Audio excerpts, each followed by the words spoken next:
Hey guys, and welcome to Game 4 of KT Rolster versus STX Seoul. This game is going to have Firefist versus Last. Firefist is going to go by the name of Sense in this game because, well, I don't really know why. Firefist is a pretty stupid name if you ask me, but Sense is even worse. Sense is just, I mean, it's like, I can sense you. What, does that help you scout better? I don't really know. In this game, I'm going to have to give the slight nod over to Last. Last is a bit of a new player on the scene, but I still think he does pretty well.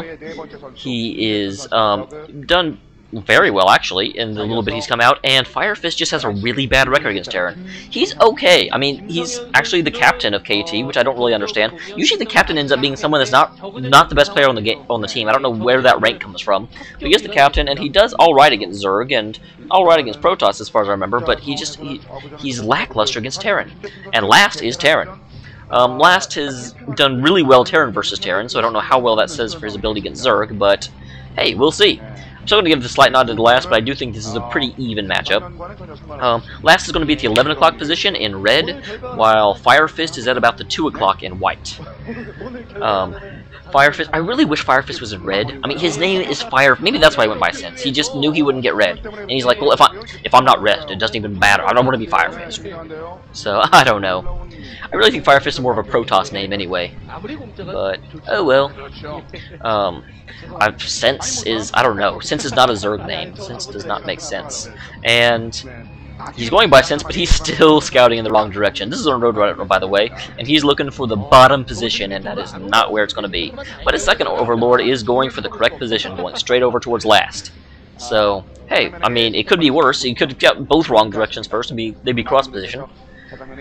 I actually think you would prefer them to be cross-position, because that does mess up your rush timing, because it does not look like Firefist is going for early pressure, while Last might be, because that's a barracks. And barracks before expand is certainly more likely to lead to aggression than, you know, well, obviously expand before barracks. And yeah, it does look like Firefist is going in and getting a early hatchery. Not an early one. I mean, some people don't like the way I use that term, because they're like, that's not early, he's, you know, that was a 11 or 12 hatch. I can't count the drones, they're not all on my screen. But if it's a hatchery before a spawning pool, I count it as early. I think the standard Zerg build is to get some troops out, but, you know, honestly, anymore, there's 3 main Zerg builds, so I don't know if you can call it the standard, but I still do, darn it. Leave me alone. So there goes Last doing his scout, and he is also scouting in the wrong direction. It looks like he's actually going to scout Firefist Last. Change your name. I hate doing that. He's going to scout Firefist after he scouts the other 2 positions, because I can't say Last for it's confusing. And oh, here comes an SUV. It looks like that SUV is going to see an Overlord. And look up at his little dangly appendages and be scared. Because that Overlord just looks like, well, something that you don't want to be standing under. It's really harmless. I mean, the only people that are really scared of Overlords are Wraiths or Dark Templar. But still, I mean, you look up and you see these little hanging, dangling arms, and it's frightening. Oh, and there's the Overlord is getting assaulted by some Marines. So the SCV reported back and said, hey, I found a Zerg thingy. Looks like the Overlord is just maybe gonna get away. Maybe. Yeah, no. Okay, no, he's not. I thought he was safe. I thought when he got the second one in, it was over, but apparently not. Apparently they got one more volley off before they, you know, lost sight. Now, volley is probably not the correct term for machine gun. I'm sorry for any gun enthusiasts out there. I know I did that wrong. And that's a pretty... He's going straight for hatchery, so looks like he's not going for Zergling pressure at all. He's going to go right into Mutalisks, which is probably wise. Last had some pretty early barracks out. He's getting a second one now, and so Zerglings I don't think would be able to do a whole lot. Zerglings, I mean, I'm not going to say Zerglings are defeated by Marines. They're pretty even units, but, you know, you have to be out on the field. You have to be able to surround them and come in from multiple sides in order to take out Marines with Zerglings. Running into an entrenched position with Zerglings is just waiting to be slaughtered. It's not good. If you're playing Brood War, don't do it. Whoa, hey. It looks like Firefist is actually going for a third before he really gets pressure, so he's going heavy economic. Which, since Last isn't putting on pressure, is actually probably the right move. You know? It's... Zerg like to be a couple of bases up on their opponents, and so if Last is going to let him have the bases, then hey, why not? There comes a supply depot in order to cut off the runaround. So that lets the Marines move down and kind of protect the expansion and the main. The problem with protecting the expansion without that supply depot is that the Zerglings can just run right up and start harassing SCVs, but you kind of make a wall that way. And walls with supply depots are much better than walls with just Marines, because Marines can die much faster. Mucho del faster. And the Zerglings are coming up, and we're Zerglings seeing a whole bunch of Marines, and they're running away. That actually happened a little bit ago.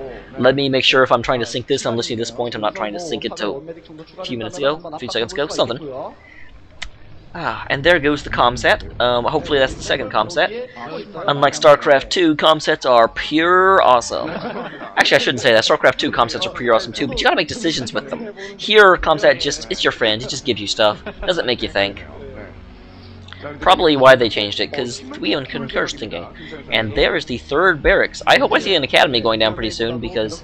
Okay, there's already an academy, because there's medics out. I pay attention.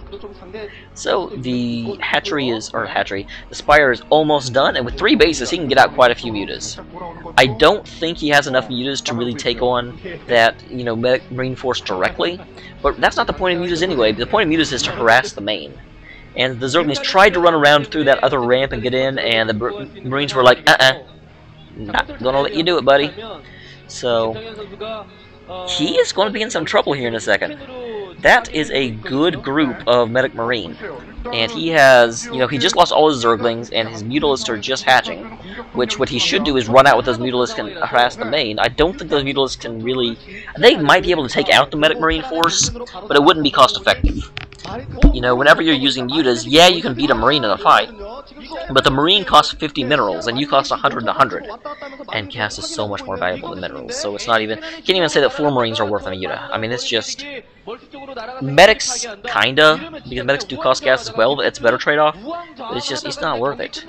And here come the Medic Marines into an undefended third base. So that's just gonna kinda die. So that's not good for Firefist. But on the plus side, you know, since his... For some reason, despite the fact that he had an engineering bay earlier, he didn't have turrets up. You know, I thought he would have them by now, because I saw right when the spire was finishing, you know, the first turret was going down, so he had time. I guess he just got too bloodthirsty and was out there. He wanted to kill the Firefist. But here come his Medic Marines. They're going up into the natural now. Looks like they went in and just verified there were no drones in the third base, and then they just left it. They want to take out all the drones, and then they'll worry about taking out the hatcheries. And now the Medic Marines have apparently taken out the drones in the natural and are going into the main, and there goes the spire. That means that what you see is what you get as far as Mutalisks are called. There are too many units in this game that start with M. It confuses me. But Mutalisks are running around the base. They are taking out things very, very quickly. Meanwhile, ooh, there goes the spawning pool too. Right now. So he's gone down, he's gone back to the third base that was not taken out, and he is putting up creep colonies that are going to turn into base defenses, kind of protect him there. That way, I'm not surprised he did that. I guess he did that on third because he wasn't sure they'd get up in time for the natural. And there come some Zerglings came in to try and harass, but the Marines were having none of it. Really should have probably tried to coordinate the Zergling and Mutalisk attack, but there go the Marines down, taking out the hatchery at the natural, leaving him with just 1 hatchery down in the 3rd position. And those Mutalisks are getting punished because there are Marines in that bunker, and they're just taking pot shots, and they can't be shot back at. Or, well, they can, but it takes a while to take the bunker down. Bunker is like free hit points. So, yeah, there it comes. Ooh, there was a drone that was about to go into battle with a fire bat. I don't think that would have worked out well.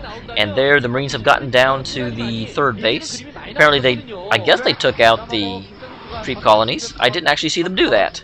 But the creep colonies sure aren't there anymore. And they ran up to the 3rd base. Firefist, you're going to have to do something else. You can't just keep running drones back and forth between undefended bases. I know you're putting down defenses, but that's bad juju, buddy. Does Firefist have another base down at the 12 or the 6 o'clock? It looks like he does. And there's something down there. That may be the Mutalisks. But if he does, he's going to be disappointed because that base will be found out soon. I'm amazed that Firefist has managed to keep all these bases running for this long. You know, I mean, he's only had a little bit of mutas on the ground, and it's just like the Marines come in, they have dominance, and then they leave. They're like in-laws. And once again, this place is going to survive. So, Firefist is clinging. And honestly, Lass is having a little bit of problems now. Because he's lost the main, he's only got like 5 SCVs mining. So even though I would say he has map control, I mean he's the dominant position right now, he can't fund more troops. Or he's very close to not being able to fund more troops. I don't know how many minerals he has, but I know he keeps losing his SCVs, and he's only got 1 base versus Firefist's 3. Or I guess only 2 now. So it does look like whatever was down at the 6 o'clock got taken out.